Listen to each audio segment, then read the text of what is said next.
आज का जो विषय है जिसके बारे में हम बात करेंगे, पैसा चाहिए, प्यार चाहिए, दौलत चाहिए, शोहरत चाहिए, आकर्षण चाहिए, सुंदरता चाहिए, सब मिलेगा अपने शुक्र ग्रह को उठा के, अपने घर के अग्निकोण की शक्तियों को उजागर करके। हमारे अगर हम वास्तुशास्त्र के बारे में बात करें, देखो पहले मैं आपको एक चीज़ बता दूं, 4 दिन का लोग कोर्स कर लेते हैं, है ना, बुरा मत मानना। घोड़े लगाओ, वाटरफॉल लगाओ, ये लगाओ, वो लगाओ, लगाओ। शक्तियों का क्या हुआ? शक्तियों को तो हमने उजागर करा ही नहीं। लोगों को जिस हिसाब से अगर शक्तियों का मालूम नहीं पड़ेगा, वो शक्तियां उजागर नहीं होंगी, तो साउथ ईस्ट का कमरा या साउथ ईस्ट में अग्नि क्या कर लेगी? आज जो चीज आपको मैं बताने जा रही हूं, इतना मैं आपको ओपन चैलेंज करती हूं, पूरा ब्रह्मांड भी घूम लोगे, इस लेवल की चीज आज तक नहीं सुनी होगी।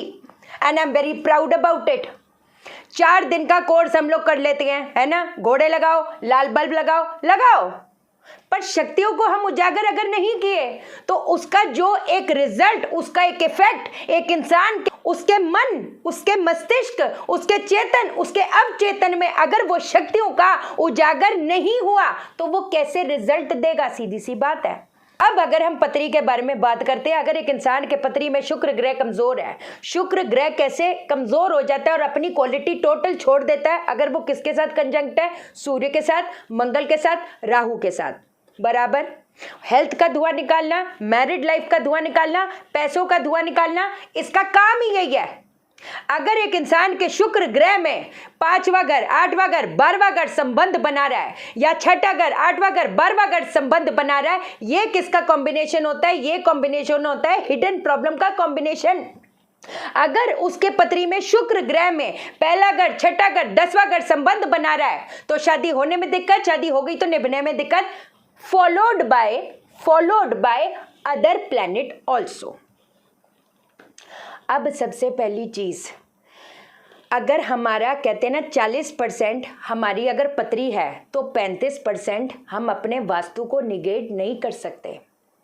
आप जिस अपनी स्पेस पे रहते हो, कईयों का साउथ ईस्ट में किचन है, अग्नि कोण में ही अग्नि चल रही है, लेकिन उनको फिर भी प्रॉब्लम्स फेस करनी पड़ रही है। आप समझे? अब सबसे पहली चीज, हमारे 8 डायरेक्शंस, मेन डायरेक्शंस होते हैं, उन डायरेक्शंस के दिक्पाल होते हैं, है ना। जैसे ईस्ट के दिक्पाल कौन है? इंद्र है। साउथ ईस्ट के दिक्पाल कौन है? अग्नि देव हैं, और उनके जो शस्त्र हैं वो है शक्ति। अगर उसका रिजल्ट चाहिए, साउथ ईस्ट जब अच्छा होता है, लग्जरीज आती है, पैसा आता है, कैश फ्लो अच्छा होता है, टिकता भी है, प्यार रहता है। साउथ ईस्ट क्या, जो अग्नि है वो क्या है? क्रिया है ना। हम क्रिया करते हैं, हम हर चीज जो अपना काम कर रहे हैं वो एक क्रिया ही तो है, समझे। अब जो हम क्रिया कर रहे हैं उससे जो इनपुट आएगा वो कैसे आएगा? अब जो चीज मैं चाहती हूं कि आप करेंगे, लाइफ में पहली बार ओपन चैलेंज है, ये चीजें कभी सुनी नहीं होगी। जब हम वास्तु विजिट पे जाते हैं, कई लोगों ने वास्तु ऑलरेडी इधर उधर से कराया होता है, आप समझे।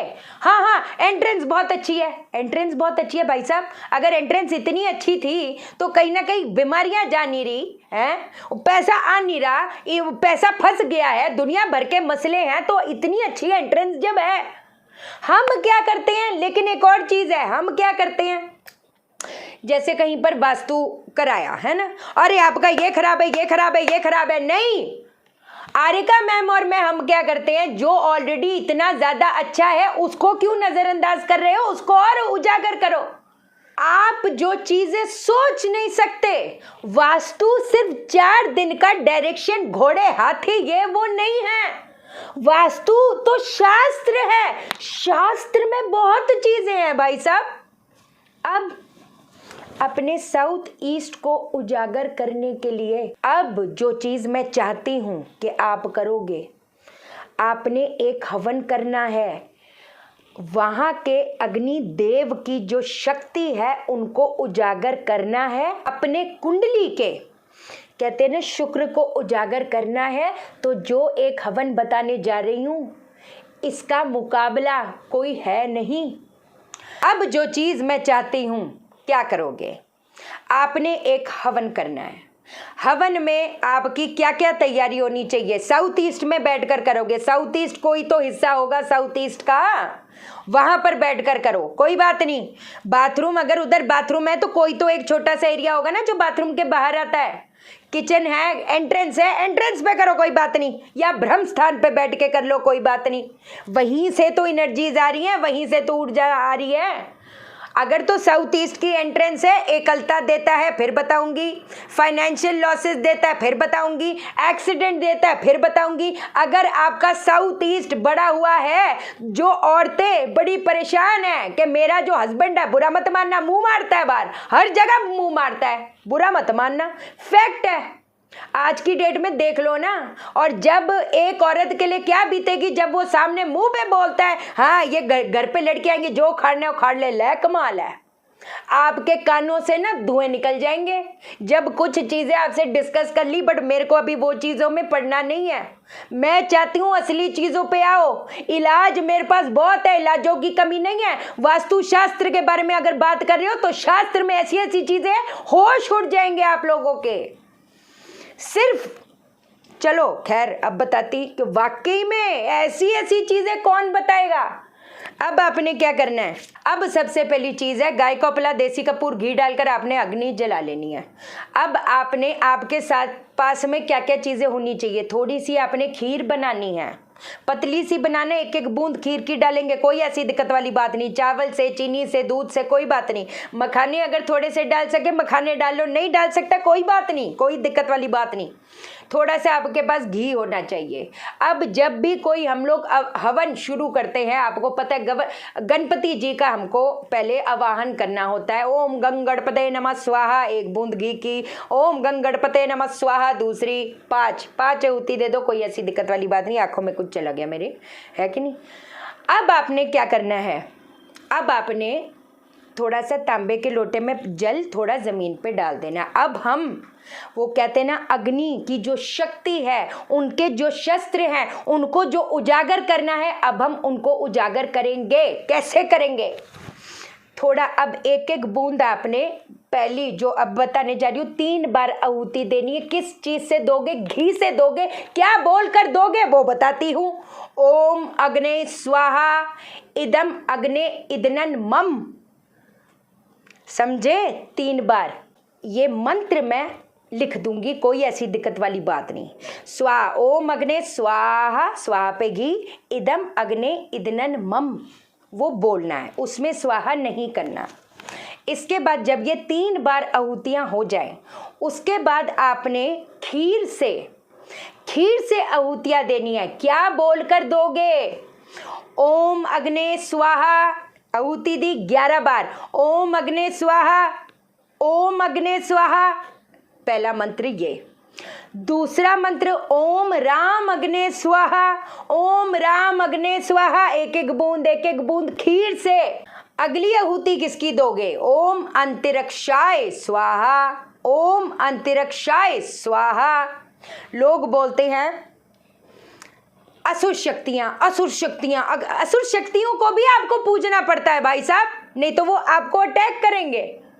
आप जब वो कहते हैं ना, जब समुद्र मंथन हुआ था, जहाँ पर लक्ष्मी जी उजागर हुई थी, उत्पन्न हुई थी, तब असुर और देवों का वो भिड़न ही तो चल रहा था। तभी तो लक्ष्मी माँ, हम 4 जैसे हम घर पे लोग हैं, हर बंदा अलग अलग है, लेकिन वो वहाँ लक्ष्मी जी का वो कहते हैं ना, उनकी जो प्रेजेंस होगी कब होंगे, जब वो एकजुट होकर मिलकर रहें। तो हम असुर शक्ति दुत्कार लाते नहीं मार सकते उसको, और अटैक करेगी, उसको भी आपको पूजना पड़ता है, उनको भी नमस्कार करना पड़ता है भाई साहब। सुनी है कभी ये चीजें, चैलेंज कर रही हूं, नहीं सुनी होगी। अब आपको बताती हूँ अगली चीज। अब इसके बाद 11 बार किसकी आहुति दोगे, ओम वायुवे स्वाहा, खीर से। ओम वायुवे स्वाहा 11 बार, ओम वायुवे स्वाहा। इसके बाद 11 बार किसकी आहुति दोगे? ओम सावित्रोय स्वाहा, ओम सावित्रोय स्वाहा। इसके बाद किसकी? ओम सविताय स्वाहा, ओम सविताय स्वाहा 11 बार। इन सब की आपने 11-11 बार देनी है। अब जब ये कहते हैं ना हमारा ये सारे मंत्र की आहुति हम दे देंगे, हमने उस शक्तियों को उजागर कर दिया, आपने इसके बाद माफ़ी मांगनी है ना, कि मैं अनजान हूँ, जाने अनजाने मुझसे, मेरे बड़ों से, मेरे छोटों से कोई गलती हो गई हो तो माफ़ी देना। मैं ये कर्म करने के लिए अनजान हूँ, लेकिन अगर कोई भूल हो गई हो तो माफ़ी देना। मैं चाहता हूँ कि ये जो मैंने कर्म किया है इसका फल मुझे मिले। ऐसे क्षमा माफ़ी मांग के, क्षमा माफ़ी मांगनी होती है ना, बस ये चीज़ करके आपने थोड़ा सा साइड करना है अग्नि को। अब जब ये इसकी जो भस्म जो है ना, जब ये जो अग्नि है ठंडी हो जाएगी, उसकी जो भस्म है थोड़ी सी लेकर इधर, जब आप देखते हो शुक्र ग्रह जब कमज़ोर होएगा, इधर इधर इधर इधर कटी कटी कटी कटी लाइनें होंगी। शुक्र बहुत स्ट्रगल देता है, हमेशा हम शनि को पकड़ते हैं, हमेशा बताए शुक्र बहुत स्ट्रगल देता है, चप्पलें घिसवाने वाला काम करते, एक इंसान को तोड़ देता है। बिल्कुल लोगों का मन नहीं करता हमसे बात करने को, सीधी बात है, लोग हमसे हटते चले जाते हैं। हम लोगों का कितना भी भला कर दे, लोग हमसे कहते हैं ना, लोग शाइना मैम बात ही करना नहीं चाहते, मैं कितना कर लूँ मुझे कुछ नहीं मिलता बदले में। कहते ना एक इंसान के बहुत डिजायर्स है, लेकिन जिस लेवल के पूरे होने चाहिए कहीं ना कहीं नहीं हो पाते। उसकी जो भस्म है थोड़ी सी है, आपने इधर और इधर इसको थोड़ा प्रेस करना है, इसको पूरे, इसको भी, इस पूरे एरिया को, अंगूठे को इधर इधर इधर थोड़ा प्रेस करना है, इससे भस्म से, इधर भस्म से। अब जो बाकी भस्म है एक जगह इकट्ठी करते जाओ, इसमें कोई वहम वाली बात नहीं। मेरे हिसाब से अगर चलो तो, अगर तो थोड़ा टाइम रोज रोज रोज रोज करते हो बेड़ा पार होएगा।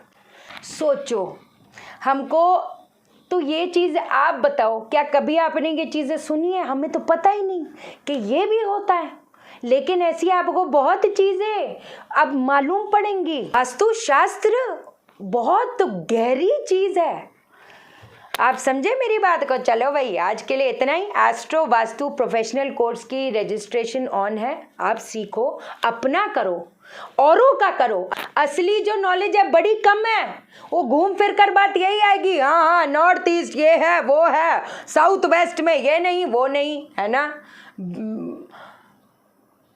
अलग लेवल पे जाओ, अलग लेवल पे दूसरों को नॉलेज दो, सीधी बात है, ठीक है। चैनल को सब्सक्राइब करो, मेरा दिल अपने दिल से जोड़ दो, वीडियो को लाइक करो, शेयर करो, इसलिए करो सबकी जिंदगी ठा हो जाए। ओके देन, बाय बाय, नमस्कार।